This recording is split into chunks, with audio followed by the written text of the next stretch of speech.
ललितपुरमा प्रचण्ड, माधव कुमार नेपाल, झलनाथ खनाल, वामदेव गौतम र नारायण काजी श्रेष्ठको गोप्य भेला। एकाएक गठबन्धन सरकारमा भुइँचालो। तत्कालीन नेकपाका 5 सचिवालय सदस्यबीच भेटवार्ता भएपछि आत्तिए प्रधानमन्त्री देउबा। महँगी नियन्त्रण र मलको माग गर्दै लोसपाले ज्ञापन पत्र बुझाउने। देउबा र यादवबीच बालुवाटारमा छलफल। अर्थ मन्त्रालयले मिच्यो कानुन। 3 महिनासम्म मेट्न नपाइने सीसीटीभीको फुटेज 13 दिनमै चेट। माओवादीका नेता तथा कार्यकर्ताले गरे पार्टीको चुनाव चिन्ह बिर्सिएको दावी। एमाले 7 प्रदेशमा प्रशिक्षण दिने गर्यो घोषणा। चुनावमा एमाले भित्र भएको अन्तर्घात बारे छानबिन गर्न विष्णु पौडेलको संयोजकत्वमा समिति गठन। 3 विषयमा छलफल गर्न प्रधानमन्त्री शेरबहादुर देउबाले बोलाए काङ्ग्रेसको पदाधिकारी बैठक। अमेरिकी सैनिक भित्र्याउने बारे देउबा सरकारले निकै डरलाग्दो खेल खेलेको खुलासा। गृहमन्त्रीले 1 हप्ता अघि नै भनेका थिए अमेरिकालाई पत्र पठाइयो। परराष्ट्र मन्त्रालय भन्छ पत्र अझै पठाइएको छैन। एसपीपीले फेरि नेपालमै एमसीसी जस्तै रडाको मच्याउने निश्चित। अर्थ मन्त्रालयको जवाब। जेठ 14 गते रातिको सीसीटीभी फुटेज डिलिट भइसक्यो। पुष्पकमल दाहाल प्रचण्डको भनाई काङ्ग्रेसबाट निर्वाचनमा धोक्का भयो, आगामी दिनमा शिक्षा लिन्छौँ। प्रचण्डको प्रतिवेदन। एमसीसी अनुमोदन बाध्यता, एसपीपी रोक्नु सफलता। निर्वाचनमा गठबन्धन गरेर काङ्ग्रेसबाट ढोक्का भएको महसुस भएको पुष्पकमल दाहाल प्रचण्डको भनाई। प्रधानमन्त्री शेरबहादुर देउबाको अमेरिका भ्रमणबारे परराष्ट्र मन्त्रालयले भन्यो तयारी पुगेपछि तिथिमिति घोषणा हुन्छ। डाक्टर बाबुराम भट्टराईलाई माओवादीमा फर्काउन कुराकानी चलिरहेको नेता देवेन्द्र पौडेलको भनाई। र एकाएक ललितपुरमा प्रचण्ड, माधव कुमार नेपाल, झलनाथ खनाल, वामदेव गौतम र नारायण काजी श्रेष्ठको भेलाले नेपाली राजनीति तरङ्ग। अब हेर्नुहोस् पुरा समाचार।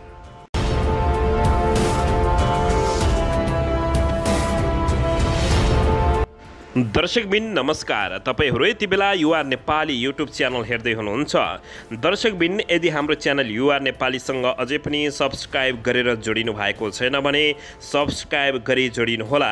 साथै सँगै रहेको बेल आइकनलाई दबाउन पनि नभुल्नुहोला। दर्शकबिन तपाईहरूले हामीलाई कहाँदेखि हेर्दै हुनुहुन्छ, देशदेखि हेर्दै हुनुहुन्छ या विदेशदेखि हेर्दै हुनुहुन्छ। यदि तपाईहरूले हामीलाई रेगुलर हेर्नुहुन्छ भने रेगुलर र पहिलोपटक हेर्दै हुनुहुन्छ भने पहिलोपटक भनी कमेन्ट बक्समा गई कमेन्ट गरी हाम्रो मेहनतको लागि एउटा सानो लाइक गर्न पनि नभुल्नुहोला। दर्शकबिन अन्ततः ललितपुरमा पुष्पकमल दाहाल प्रचण्ड, माधव कुमार नेपाल, झलनाथ खनाल, वामदेव गौतम र नारायण काजी श्रेष्ठको अर्थपूर्ण भेला भएको छ। तत्कालीन नेकपाका शीर्ष नेताहरूबीच ललितपुरमा भेटवार्ता भएपछि प्रधानमन्त्री शेरबहादुर देउबा झसङ्गिएका छन्।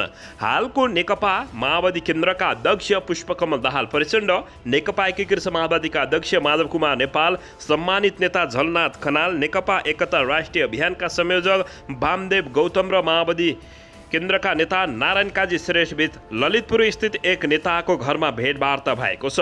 प्रचण्डका स्वकीय सचिव रमेश मल्लले साबिक नेपाल कम्युनिस्ट पार्टी नेकपाका बहुमत सचिवालय सदस्यहरूबीच ललितपुरमा भेटवार्ता भएको बताएका छन्।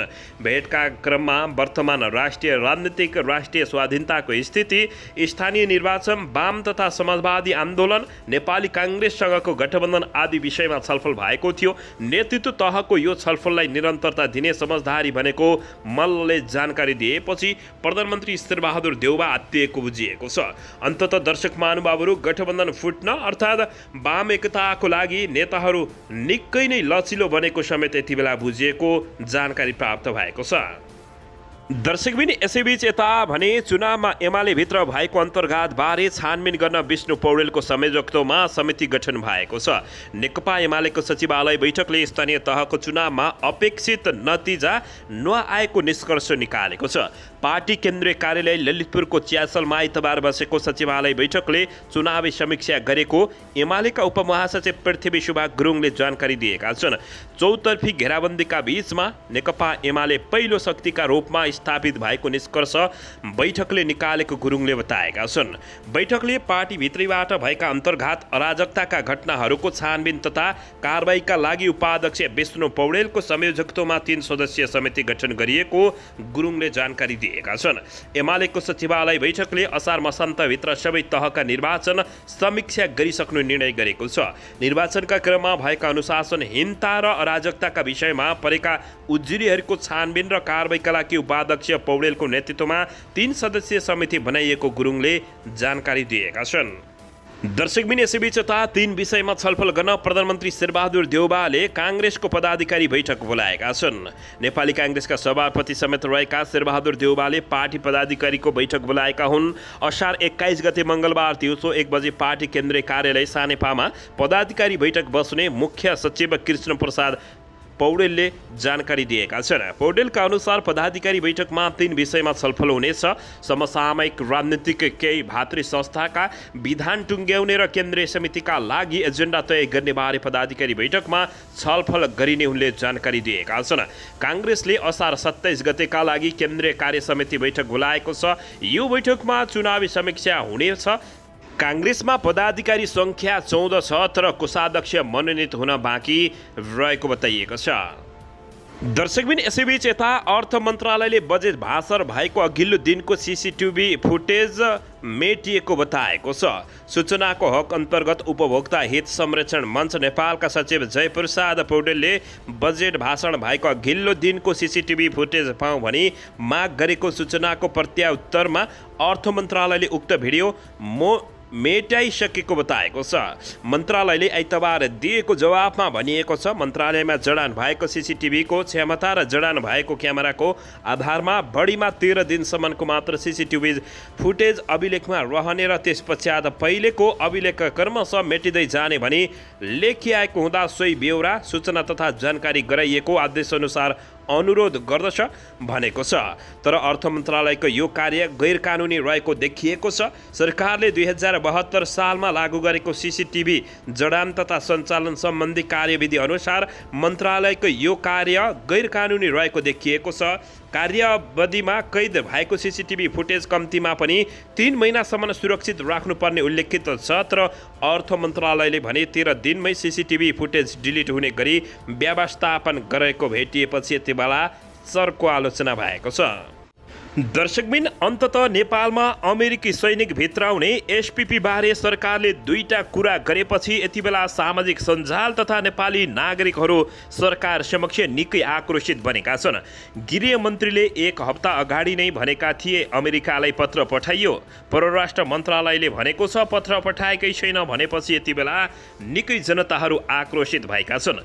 असार 13 गतेको राष्ट्रिय सभा बैठकमा विनियोजन विधायक 2079 अन्तर्गत रक्षा मन्त्रालयको सम्बन्धमा भएका छलफल तथा स्पष्टीकरणमा उठेका प्रश्नहरूको जवाब दिन पुगेका थिए गृहमन्त्री बालकृष्ण खाँड। उनी प्रधानमन्त्री शेरबहादुर देउवाको तर्फबाट जवाब दिन पुगेका थिए। त्यसक्रममा गृहमन्त्री बालकृष्ण खाँडले एसपीपीको सन्दर्भमा सांसदहरूले राखेको चासो र चिन्ताप्रति नेपाल सरकार गम्भीर रहेको पनि बताएका थिए। उनले मन्त्री परिषदको 2079 असार 6 गतेको बैठकले स्टेट पार्टनरसिप प्रोग्राम अगाडि नबढाउने निर्णय गरेको पनि जानकारी गराएका थिए। उनले एसपीपीलाई अगाडि नबढाउने भनेर अमेरिकालाई पत्र पठाइसकिएको बताएका थिए। उनको भनाइ यस्तो रहेको थियो, अमेरिकन सेना र नेपाली सेनाको बीचमा सहयोग आदान प्रदानको सन्दर्भमा स्टेट पार्टनरसिप प्रोग्राम हुन्छ कि भन्ने देशभरि एउटा चर्चाको प्रसङ्ग रहेको थियो र सदनमा पनि गम्भीरतापूर्वक छलफलमा र बहसमा आएको थियो र मन्त्री परिषदले नै स्टेट पार्टनरसिप प्रोग्रामलाई अगाडि बढाइने छैन भन्ने विषय गर्यो। त्यो निर्णय हामीले परराष्ट्र मन्त्रालय मार्फत पठाएका छौँ भनेर उनले यस्तो बताएका थिए। उनले नेपालको भूमि मित्र राष्ट्रहरूका विरुद्ध प्रयोग हुन नदिन सरकार पूर्ण रूपमा प्रतिबद्धता रहेको उनको भनाइ रहेको थियो। नेपाल असंलग्न परराष्ट्र नीति र पश्चिमाहरूको नीतिमाथि विश्वास गर्दछ र त्यसको प्रतिबद्धता पनि व्यक्त गर्न चाहन्छु उनले बताएका छन्। अमेरिकाको उटाह राष्ट्रिय पहरेदार नेसनल गार्ड र नेपालको नेपाली सेनाबीच राज्य स्तरको समझदारी बारे हुने भनिएको स्टेट पार्टनरसिप प्रोग्राम एसपीपीको मस्यौदा केही दिन अघि सार्वजनिक भएको थियो, जसमा भू राजनीतिक महत्त्वका संवेदनशील विषय पनि रहेका थिए।